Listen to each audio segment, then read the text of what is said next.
Kahit konting ano mo lang, bira mo lang oh.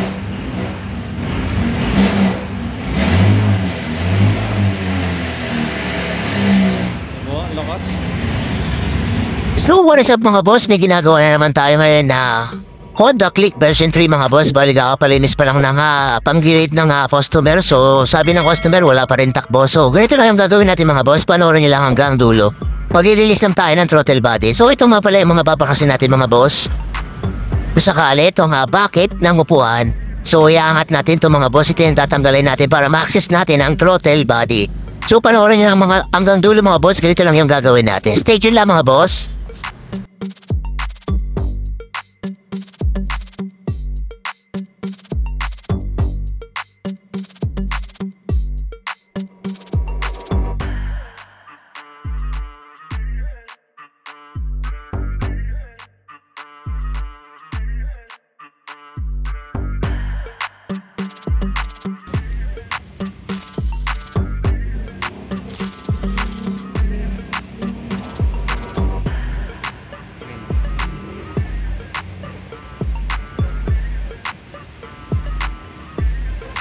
Iba yung takbo niya eh, parang buhol-bugal.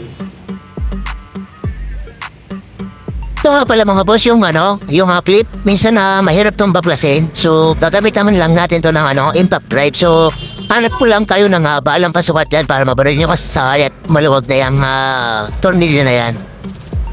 So ganun lang yung ginawa ko. So nalinis ko na yung throttle body mga boss.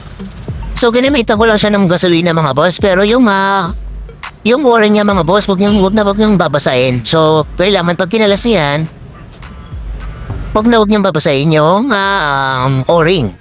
So, ito nga pala yung cable. So, ibabalik na natin yung throttle body.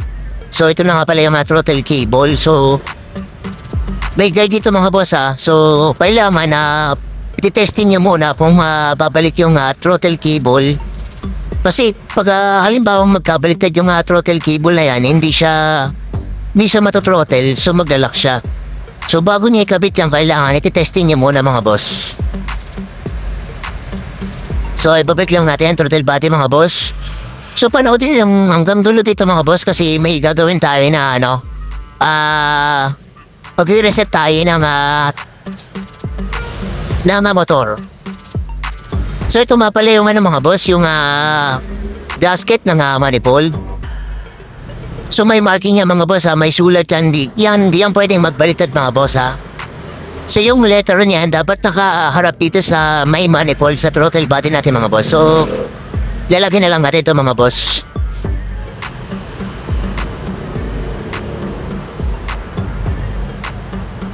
So yung isang tip ko pala sa inyo mga boss, bago nihigpitan itong 10mm na bolt, so kailangan naka-thread na siya ng kalahati. So kakamay-kamay niyo muna yan para kung sakali hindi ma-lost thread yung ating cylinder head, yung mismong pinapasukan ng tornilyo. So dapat ganun yung gagawin niyo mga boss para kung sakali hindi siya ma-lost thread. Kasi meron ako mga nababaklas na throttle body na nalo-lost thread. So may hirapan yung motor na umandar pag singaw yung throttle body. So ganun lang yung ginawa natin dito mga boss. So panoorin niyo lang hanggang dulo. So ibabalik na lang natin yung mga socket dito mga boss.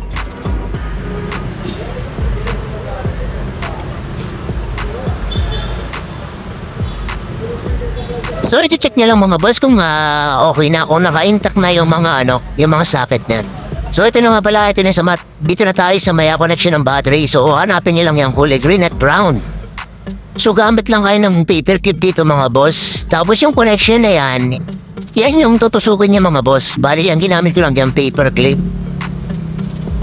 Kasi magma-manual reset tayo. So automatic yung mga boss, pag naglinis kayo ng throttle body, kailangan yung i-reset yung ECM, yung mismo motor mga boss, para bumalik yung kanyang power.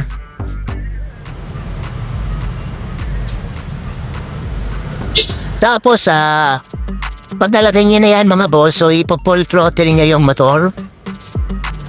Tapos on ang susi. So mag-break yan sa panel ng mabilis. So ganyan. Tapos pag mabilis na yan, i-release niya na yung throttle. Yan, na-release niya na yung throttle. Tapos mag-blink na yan na mabagal. So pag nag-blink na yan na mabagal, okay na yan mga boss. Pwede na yan patayin yung susian ng motor. Tapos tanggalin nyo na rin, tinanggal natin dito sa may battery na kulay pula. Tapos iwan nyo na yung susi. Tapos i-start nyo na lang yan mga boss.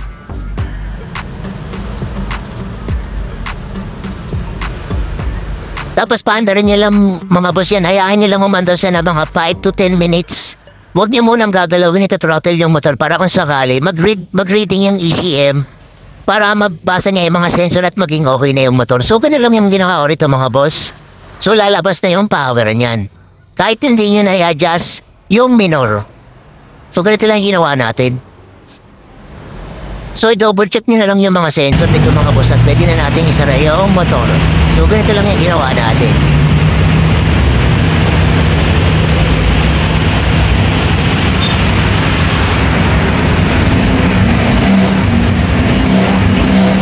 Kahit konting ano mo lang, bira mo lang oh.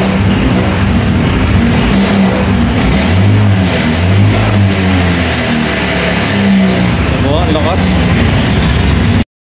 Hanggang dito na lang video natin mga boss. Ride safe, ingat. Hanggang sa muli.